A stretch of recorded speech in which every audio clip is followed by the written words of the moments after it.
Hello everyone, welcome to let's prep exam YouTube channel. Railway की भर्ती परीक्षाएं 2024 की ALP technician, RPF, NTPC, RRB, JEE और group D, इन सभी परीक्षाओं के लिए रासायनिक विज्ञान की हम बात करें तो भौतिक एवं रासायनिक परिवर्तन, द्रव्यमान का संरक्षण नियम, स्थिर अनुपात के नियम, इन सभी टॉपिकों से प्रीवियस ईयर क्वेश्चन करने वाले हैं इस वीडियो में विद कंसेप्ट के साथ में। तो आप लोगों को इसका पीडीएफ चाहिए तो आप लोग वीडियो अंत तक देखिए।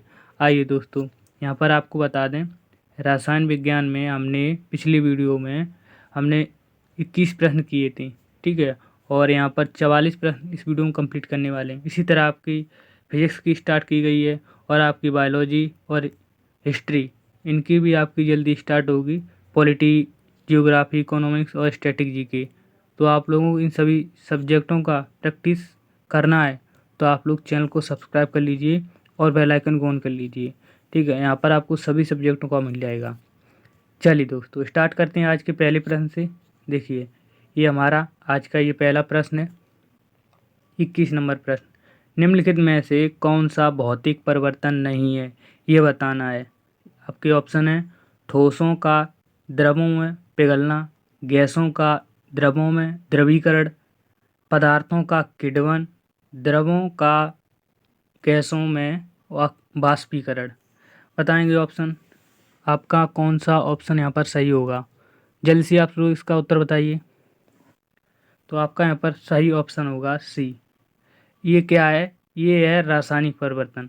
किण्वन पदार्थों, किण्वन की बात करें तो ये किण्वन क्या होता है? ये होता है दूध से दही बनना, ये आपका किण्वन होता है। गन्ने के रस से क्या होता है? सिरका बनना, ये आपका किण्वन होता है, जो कि एक रासायनिक प्रक्रिया या परिवर्तन कह सकते हैं इसको, ठीक है। चलिए अब देखिए अगला प्रश्न। प्रश्न नंबर है आपका 22 नंबर। इनमें से कौन सा रासायनिक परिवर्तन नहीं है? ईंधन का दहन, अम्लीकृत जल का विद्युत अपघटन, ऑक्सीकरण लौह में जंग लगना, और डी ऑप्शन है आपका प्लेटिनम तार का जलना। आप लोग बताएंगे ऑप्शन, जल्दी से उत्तर बताइए। ऑप्शन यहाँ पर कौन सा सही होगा? तो ऑप्शन की बात करें, आपका यहाँ पर बी अम्लीकृत जल है। अम्लीकृत जल का विद्युत में अपघटन, ये क्या है? भौतिक परिवर्तन है। क्या है ये? भौतिक परिवर्तन। और रासायनिक परिवर्तन की बात करें तो ईंधन का जलना, ठीक। ऑक्सीकरण या जंग में या लोहे में जंग लगना या प्लेटिनम तार का जलना, ये सभी क्या है? रासायनिक परिवर्तन है, ठीक है। चलिए यहाँ पर आप लोग देख सकते हैं, ठीक है, रासायनिक परिवर्तन क्या है, ठीक है। रासायनिक परिवर्तन क्या है? ये है आपके ईंधन का जलना, ऑक्सीकरण लोह में जंग लगना, प्लेटिनम तार का जलना, ये सभी रासायनिक परिवर्तन है। अगला क्वेश्चन है आपकी स्क्रीन पर, आप लोग इसका उत्तर बताइए। 23 नंबर प्रश्न है। इनमें से कौन सा रासायनिक परिवर्तन है? इसमें से कौन सा रासायनिक परिवर्तन है, ये बताना है। मक्खन का खट्टा होना, CO2 से सूखी बर्फ बनाना, और सी ऑप्शन प्लेटिनम तार का गर्म होना, और डी ऑप्शन लोहे का चुंबकीयकरण। ELP टेक्नीशियन 2018 फर्स्ट शिफ्ट का प्रश्न है। बताएंगे उत्तर, कौन सा ऑप्शन आपका यहाँ पर सही उत्तर होगा? जल्दी से बताइए। तो आपका यहाँ पर सही उत्तर होगा ए ऑप्शन यहाँ पर आपका सही उत्तर है। रासायनिक परिवर्तन क्या है? अभी ये क्वेश्चन किया था पीछे, क्या खट्टा होना, मक्खन का खट्टा होना क्या होता है? रासायनिक परिवर्तन होता है। क्या होता है? रासायनिक परिवर्तन होता है।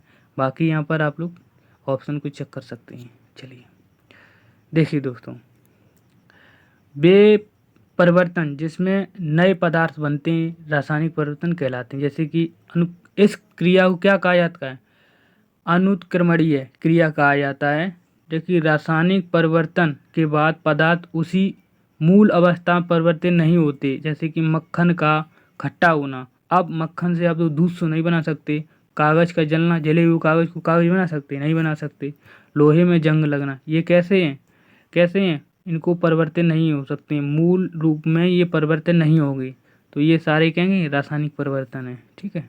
चलिए अब देखिए अगला प्रश्न। प्रश्न नंबर है आपका 24 नंबर।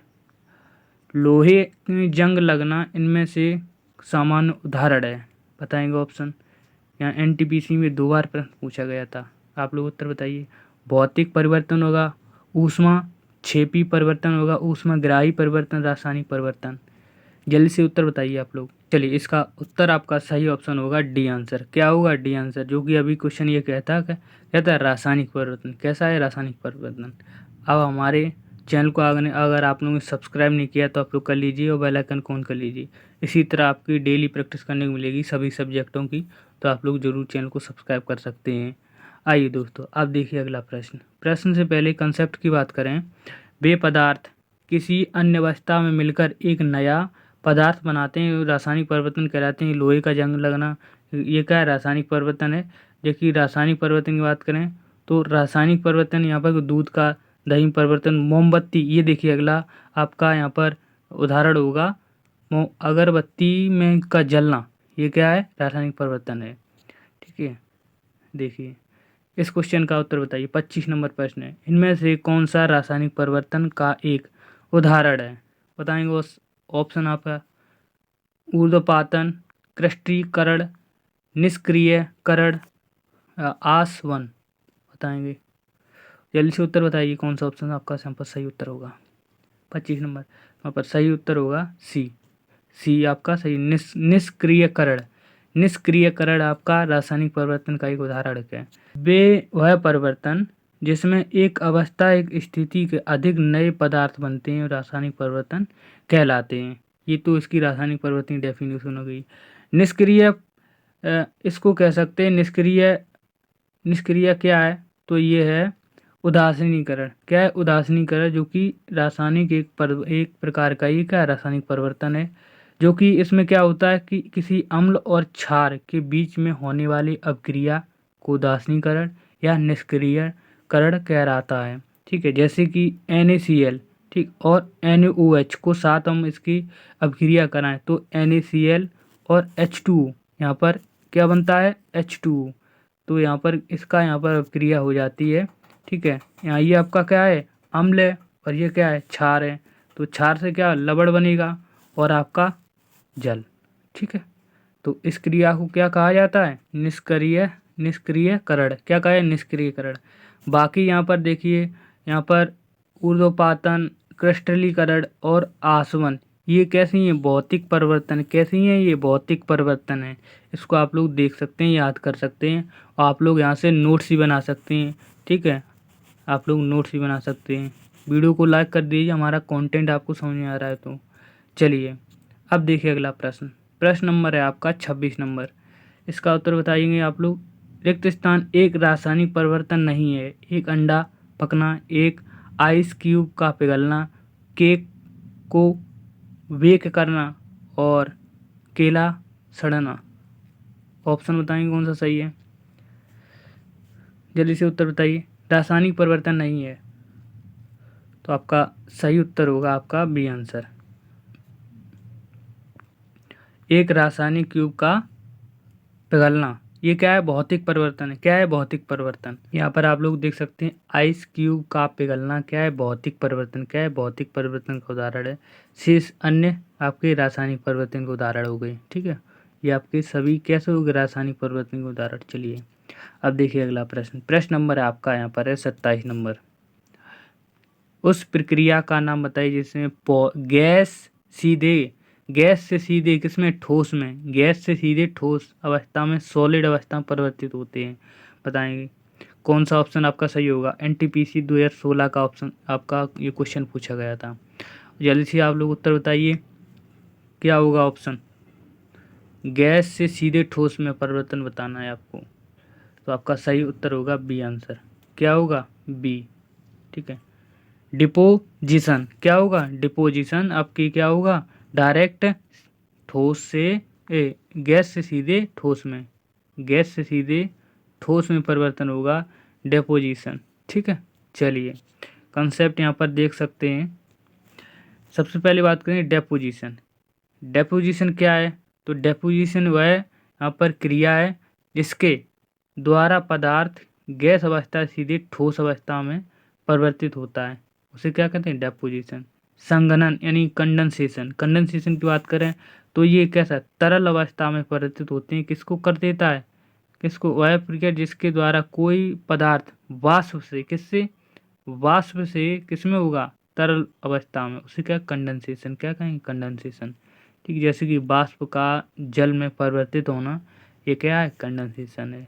चलिए आगे हम बात करें ऊर्ध्वपातन। ठीक है, ऊर्ध्वपातन क्या है? तो ऊर्ध्वपातन है आपका, देखिए ऊर्ध्वपातन क्या है? तो ऊर्ध्वपातन आपका वह प्रक्रिया जिसके द्वारा ठोस अवस्था से सीधे गैस में परिवर्तन ऊर्ध्वपातन हो। बाष्पीकरण क्या है? वेपराइजेशन। तो वेपराइजेशन आपका है तरल अवस्था द्रव से किसमें? गैस में, वाष्प में। किसमें? गैस में, यानी कि वाष्प में आपको परिवर्तित होता है। ये आप लोग यहाँ से नोट कर लीजिए, यहाँ पर क्या कर लीजिए? नोट कर लीजिए। चैनल को सब्सक्राइब नहीं किया तो कर लीजिए और बेल आइकन को ऑन कर लीजिए। सभी सब्जेक्टों का इसी तरह प्रैक्टिस होगा। चलिए अब देखिए क्वेश्चन नंबर है आपका 28 नंबर। निम्नलिखित में से कौन सा अवलोकन हमें यह निर्धारित करने की मदद करता है रासायनिक अभिक्रिया हुई या नहीं?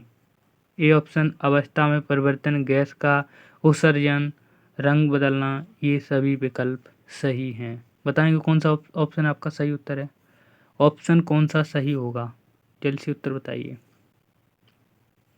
सही ऑप्शन आपका है डी। ये सभी यहाँ पर परिवर्तन होंगे। क्या होंगे? अवस्था में परिवर्तन हो जाएगा, गैस का उत्सर्जन हो जाएगा, रंग बदल जाएगा। ये सभी क्या है? रासायनिक परिवर्तन की ये क्या है? गुण है। ठीक है, आप लोग देख सकते हैं। कंसेप्ट की बात करें तो कंसेप्ट क्या है यहाँ पर? अवस्था में परिवर्तन, गैस का उत्सर्जन, रंग बदलना। ये तापमान में परिवर्तन एक जैसे परीक्षण रासायनिक अभिक्रिया में हुई है, यह निर्धारित करने में यह मदद करता है। क्योंकि रासायनिक अभिक्रिया दो या दो से अधिक पदार्थों दो या दो से अधिक तत्वों के संपर्क में आने से उसमें पुनराव्यवस्था उत्पन्न यहाँ पर होती, पुनराव्यवस्था होती है। ठीक है, उसे नए पदार्थ या यौगिक कह सकते हैं, जैसे कि दूध से दही का बनना। ठीक है, चलिए क्वेश्चन नंबर देखिए अब 29 नंबर। निम्नलिखित में से कौन सा भौतिक परिवर्तन है? भौतिक परिवर्तन कौन सा है?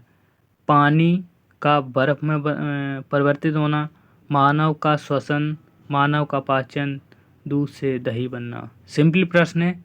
इस तरह के प्रश्न हमने कंसेप्ट पीछे बताए हुए थे, तो आप लोग इसका उत्तर बताइए, जल्दी से उत्तर बताइए। तो इसका सही ऑप्शन क्या है? ये ऑप्शन। पानी से क्या बनेगी? बर्फ बन जाएगी, जिसमें क्या होगा?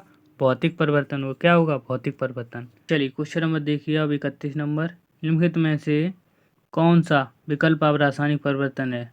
दूध का दही परिवर्तन होना, शुष्क बर्फ का सम्मिश्रण होना, और सी ऑप्शन रेत का पानी में घुलना, डी ऑप्शन चीनी का पानी में घुलना। जल्दी से ऑप्शन बताएं कौन सा सही होगा? ऑप्शन कौन सा उत्तर यहाँ पर सही है? तो यहाँ पर सही उत्तर है ए ऑप्शन। क्या है? दूध का दही बनना, ये क्या है? रासायनिक परिवर्तन है। चलिए क्वेश्चन नंबर देखिए अब 32 नंबर। भौतिक परिवर्तन बताना है इसमें। कौन सा भौतिक परिवर्तन? अंगूर का किडवत और फलों का पकना, बर्फ का पिघलना, दूध से दही बनना। भौतिक परिवर्तन तो क्या है? भौतिक परिवर्तन बर्फ का पिघलना। क्या है? बर्फ का पिघलना। ठीक है, चलिए यहाँ पर आप लोग इसका कंसेप्ट देख सकते हैं। क्या है कि बर्फ का पिघलना, कांच का टूटना, ये क्या है? भौतिक परिवर्तन है। क्या है? भौतिक परिवर्तन। आइए दोस्तों अब हम करेंगे आपके प्रश्न द्रव्यमान संरक्षण नियम से। इसके प्रश्न करेंगे यानी कि law of conservation of mass, द्रव्यमान संरक्षण के नियम के प्रश्न करने वाले हैं। आप लोगों ने इससे पहले चैनल को सब्सक्राइब नहीं किया तो ये पहले कर लीजिए और बेल आइकन को ऑन कर लीजिए। इसी तरह सभी सब्जेक्टों का आपका प्रैक्टिस मिल जाएगा। चलिए दोस्तों देखिए, ये देखिए 33 नंबर प्रश्न। कौन सा नियम कहलाता है कि रासायनिक अभिक्रिया में द्रव्यमान को ना तो उत्पन्न किया जा सकता है और ना ही उसे नष्ट किया जा सकता है? कौन सा नियम है? आप लोग बताएंगे। स्थिर अनुपात का नियम, व्युत्क्रमानुपात का नियम, ऊर्जा संरक्षण नियम, द्रव्यमान संरक्षण नियम। आरआरबी जेई 19 में ये प्रश्न पूछा गया था। जल्दी से ऑप्शन बताएं, जल्दी से उत्तर बताइए आप लोग। तो आपका सही उत्तर होगा डी, द्रव्यमान संरक्षण नियम। कौन सा है? द्रव्यमान संरक्षण नियम। आपका यहाँ पर कौन सा? डी आंसर आपका सही उत्तर हो जाएगा। द्रव्यमान संरक्षण नियम की बात करें तो ये किसने दिया था? तो फ्रांसीसी वैज्ञानिक रासायनिक थे तो वो तो कौन थे? एंटोनी लैवोजियर। कौन थे? एंटोनी लैवोजियर। इन्होंने इस नियम को दिया था। इस नियम के अनुसार की बात करें, नियम क्या है कि किसी रासायनिक अभिक्रिया में द्रव्य को ना तो उत्पन्न किया जा सकता है और ना ही नष्ट किया जा सकता है। इसे क्या कहें? अभिक्रिया में उत्पादों का अभिकारकों का ये बराबर होता है, ठीक है, इसके द्रव्य के बराबर होता है, ठीक है। चलिए, जो कि ये क्या है? द्रव्यमान संरक्षण नियम। क्या है? द्रव्यमान संरक्षण नियम। चलिए, क्वेश्चन नंबर देखिए अब 34 नंबर। संतुलित रासायनिक अभिक्रिया अनुरूप होता है, बताएंगे। द्रव्यमान संरक्षण नियम, आवोगाड्रो नियम, गैसीय आयतन का नियम और गुणित अनुपात का नियम। आरआरबी जेई का प्रश्न है, जल्दी से उत्तर बताएं। तो इसका सही ऑप्शन है ए आंसर। क्या है? ए, द्रव्यमान संरक्षण नियम। क्या है? द्रव्यमान संरक्षण। संतुलित रासायनिक समीकरण क्या है? द्रव्यमान संरक्षण नियम। चलिए, क्वेश्चन नंबर देखिए अब 35 नंबर। रासायनिक अभिक्रिया के दौरान अभिक्रियाओं और उत्पादनों के द्रव्यमानों का योग क्या होगा? अभी अपरिवर्तन रहता है, उसे क्या कहलाता है? यहाँ पर उसे क्या कह सकते हैं? रासायनिक अभिक्रिया के दौरान अभिक्रियाओं में और उत्पादों में द्रव्यमान का योग, एक निश्चित अनुपात का नियम, ऊर्जा संरक्षण नियम, रासायनिक संयोजन नियम और द्रव्यमान संरक्षण नियम। जल्दी से उत्तर बताइए। इसका सही ऑप्शन क्या होगा? डी आंसर होगा। क्या होगा? डी, द्रव्यमान संरक्षण नियम आपका यहाँ पर सही उत्तर है, ठीक है। चलिए, देखिए कंसेप्ट की बात करें तो कंसेप्ट यहाँ पर इसकी बात कीजिएगा। एक रासायनिक अभिक्रिया के दौरान अभिकारकों और उत्पादों का द्रव्यमान का योग अपरिवर्तित क्या रहता है? द्रव्यमान संरक्षण नियम, यानी कि law of conservation of mass कहा जाता है इसको, ठीक है। द्रव्यमान ना तो सज्जीकृत किया जा सकता, ना ही इसे नाश किया जा सकता है, इसे पुनर्व्यवस्थित अवश्य हो सकता है। ये कैसा होगा? पुनर्व्यवस्थित हो सकता है। चलिए, अब देखिए आपके स्थिर अनुपात के नियम के प्रश्न करेंगे, ठीक है। आप लोगों ने चैनल को सब्सक्राइब नहीं किया तो कर लीजिए और बेल आइकन को ऑन कर लीजिए। आइए स्टार्ट करते हैं आपके 36 नंबर प्रश्न को। आप लोग देखिए, इसका उत्तर बताइए। निम्नलिखित में वैज्ञानिकों में से स्थिर अनुपात का नियम दिया था, ऑप्शन बताएं कौन सा सही होगा। एलपी टेक्नीशियन 2018 में ये प्रश्न आपका पूछा गया था। जल्दी से उत्तर बताएं कौन सा ऑप्शन आपका सही है। तो आपका सही उत्तर होगा बी आंसर। क्या होगा? बी, जोसेफ प्रस्टोस। क्या होगा? प्राउस्टोस, जोसेफ प्राउस्टोस आपका यहाँ पर सही ऑप्शन बी आपका सही उत्तर। स्थिर अनुपात का नियम किसने दिया? जोसेफ प्राउस्टोस ने। किसने? जोसेफ प्राउस्टोस ने, ठीक है। चलिए, यहाँ पर आप लोग देख सकते हैं, ठीक है। जोसेफ प्राउस्टोस ने स्थिर अनुपात का नियम एक निश्चित अनुपात का नियम यहाँ पर कहलाता है। इस नियम के अनुसार प्रत्येक रासायनिक यौगिक उसके अवयवी तत्वों के तत्व के द्रव्यमान के अनुसार सदैव एक निश्चित अनुपात में पाए जाते हैं, चाहे वह यौगिक किसी विधि से प्राप्त किए जाते हों, ठीक है। तो ये नियम किसने दिया था? आपका जोसेफ प्रस्टोस ने। क्या था? स्थिर अनुपात का नियम, ठीक है। आप लोग याद रखिए। अब देखिए अगला प्रश्न। प्रश्न नंबर है आपका यहाँ पर 37 नंबर आपका प्रश्न है। निश्चित अनुपात का नियम, निश्चित अनुपात का नियम किसने दिया था? निश्चित अनुपात का नियम बताइएगा उत्तर आपका। देखिए, इस क्वेश्चन का आरआरबी जेईई और ग्रुप डी ये दो में ये प्रश्न पूछा गया था। क्या था आपका? ये बी आंसर। क्या है? बी, जोसेफ एल प्राउस्टोस। क्या है? जोसेफ एल प्राउस्टोस आपका बी ऑप्शन आपका सही उत्तर, जोसेफ एल प्राउस्टोस, ठीक है। चलिए, अब देखिए क्वेश्चन नंबर है आपका 38 नंबर। यह बताना निश्चित अनुपात का नियम, स्थिर अनुपात का नियम इसे कह सकते हैं। कौन सा नियम आपका, इस नियम के अनुसार कौन सा ऑप्शन सही होगा? जल्दी से उत्तर बताइए आप लोग। यह आपका क्वेश्चन पूछा गया था ग्रुप डी में। सी ऑप्शन आपका सही उत्तर है। रासायनिक पदार्थ में तत्व हमेशा द्रव्यमान एक निश्चित अनुपात में मौजूद होते हैं, ठीक है। कैसे होते हैं? एक निश्चित अनुपात में, किसी निश्चित अनुपात में होते हैं, ठीक है। चलिए, यहाँ पर आपका सी आंसर सही उत्तर हो जाता है, ठीक है। यहाँ पर आप लोग कंसेप्ट को देख सकते हैं। देखिए, निश्चित अनुपात की बात करें, निश्चित अनुपात का नियम प्राउस्टोस ने दिया था। इस नियम के अनुसार रासायनिक यौगिक किसी अवयवी तत्वों के भारों और द्रव्यमान सदैव निश्चित अनुपात में होते हैं, जैसे कि H2O हाइड्रोजन और ऑक्सीजन। इसकी बात करें तो किसमें क्या होता है, 1:8। क्या होता है, 1:8। ठीक है। जल में हाइड्रोजन के के ऑक्सीकरण के भारों का अनुपात सदैव 1:8 रहता है। कितना, 1:8। ठीक है।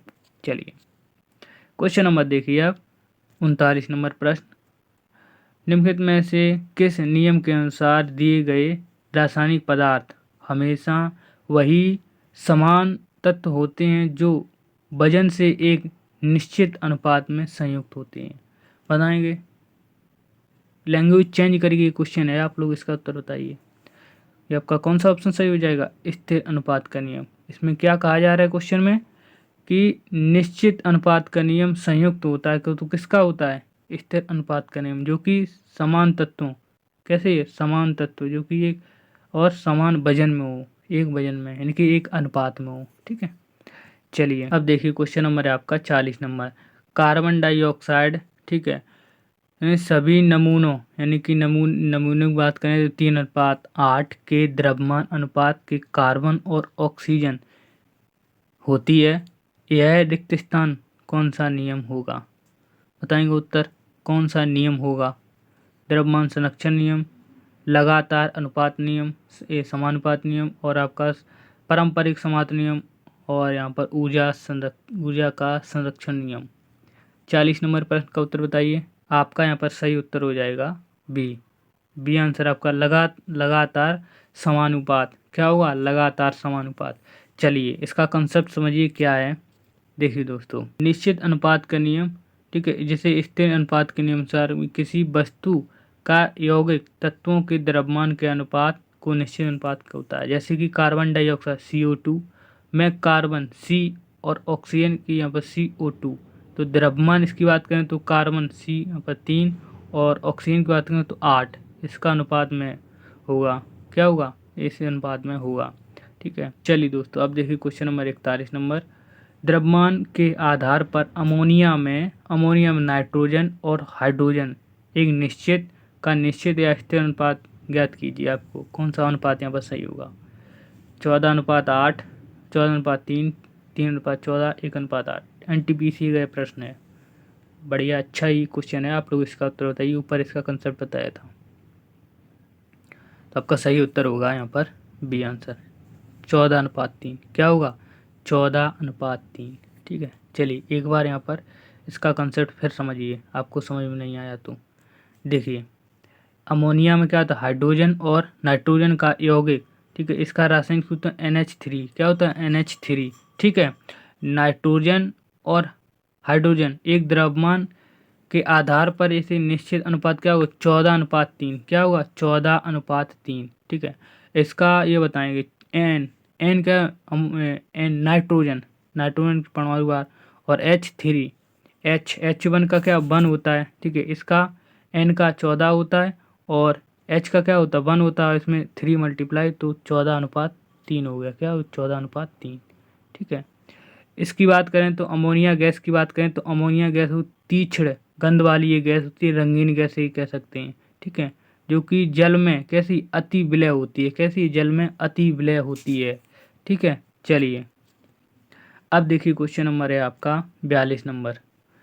42 नंबर प्रश्न है आपका CaO द्रव्यमान के अनुसार C और O का अनुपात बताइए। Ca और O का अनुपात आपको बताना है। बताइए। परमाणु भार से आप लोग निकाल सकते हैं। जल्दी से उत्तर बताएं। कौन सा ऑप्शन सही है? परमाणु भार से निकालेंगे तो आपका सही उत्तर होगा ए आंसर। ए ऑप्शन आपका सही उत्तर है। क्या होगा? 5:2। 5:2। चलिए दोस्तों क्वेश्चन नंबर 41 नंबर। पानी में हाइड्रोजन ऑक्सीजन द्रव्यमान का अनुपात स्थिर उपस्थिति में होते हैं। बताएं किस अनुपात में होते हैं? बताएंगे उत्तर कौन सा सही होगा? 3:1, 1:8, 1:2 और 8:1। जल्दी से उत्तर में परमाणु भार से आपको निकालना है, तो आपका सही उत्तर होगा बी, 1:8। क्या होगा? अभी निकाला था हाइड्रोजन का तो 1 होता है, ऑक्सीजन 8, इसका अनुपात 1:8 हो गया। चलिए यहाँ पर आप लोग समझ सकते हैं। देखिए ऑक्सीजन जल में हाइड्रोजन और ऑक्सीजन का अनुपात 1:8 होता है, ठीक है। और आयतन का अनुपात पूछे, आयतन का, तो वहाँ पर 2:1 होगा। अगर आयतन का अनुपात पूछे हाइड्रोजन और ऑक्सीजन का अनुपात तो 2:1 होगा, ठीक है। इनका इसका क्यूब करके निकाला गया 2:1। चलिए क्वेश्चन नंबर देखिए आप 44 नंबर, वीडियो का अंतिम प्रश्न है। अमोनिया में N2 और H2 बताएंगे अनुपात कौन सा सही है। द्रव्यमान के हमेशा अनुपात में होते हैं, द्रव्यमान हमेशा किस अनुपात में होते हैं, 3:14, 8:3 और 14:3 और आपका डी ऑप्शन है 3:8। ऑप्शन बताएं। आपका सही ऑप्शन है सी 14:3। क्या है 14:3। चलिए इसको यहाँ पर समझ लेते हैं। सबसे पहले देखिए अमोनिया, अमोनिया इसका फार्मूला का NH3 होता है। क्या होता है NH3, ठीक है। जिसकी N2 और H2 द्रव्यमान हमेशा किस अनुपात में होंगे 14:3 में होंगे। किसमें 14:3 में, ठीक है। अमोनिया गैस के सर्वप्रथम 1771 में प्रेस्टीले ने इसको खोजा था। किसने 1771 में प्रेस्टीले ने, ठीक है। यह जो कि जीव जंतुओं, पेड़ों, ठीक है, और सड़ने जैसी ज्वलन मुखी पदार्थों पर ये निकलने वाली राख में ये पाई जाती है। कौन अमोनिया गैस, ठीक है। जो कि यहाँ पर देखिए आइस फैक्ट्री में और आपके रोइन बनने में इसका उपयोग यहाँ पर किया जाता है। किसमें आइस फैक्ट्री में और आपके रोइन बनने में इसका उपयोग किया है अमोनिया गैस का। चलिए दोस्तों ये आपके यहाँ पर 44 प्रश्न इस वीडियो में कंप्लीट कर लिए हैं। इस वीडियो में कितने प्रश्न थे 23 प्रश्न थे। आप लोग कमेंट में बताइए 23 में से आपने कितने प्रश्न सही किए। आप लोग कमेंट में ज़रूर बताइए, इससे हमें पता चलेगा आप लोग कितना क्वेश्चन है सही कर पाते हैं। इसी तरह आप लोग इसका रिवीजन करना चाहते हैं सभी क्वेश्चनों का तो आप लोग टेलीग्राम चैनल को ज्वाइन कर लीजिए। इसका यहाँ पर PDF मिल जाएगा, ठीक है। बाकी आप इन लोगों ने चैनल को सब्सक्राइब नहीं किया तो आप लोग चैनल को सब्सक्राइब कर लीजिए और बेल आइकन को ऑन कर लीजिए। इसी तरह आपको सभी सब्जेक्टों का प्रैक्टिस सीरीज मिल जाएगा, तो आप लोग जरूर चैनल को सब्सक्राइब करिए। थैंक यू, जय हिंद। मिलेंगे नेक्स्ट वीडियो में, तब तक जय हिंद, धन्यवाद।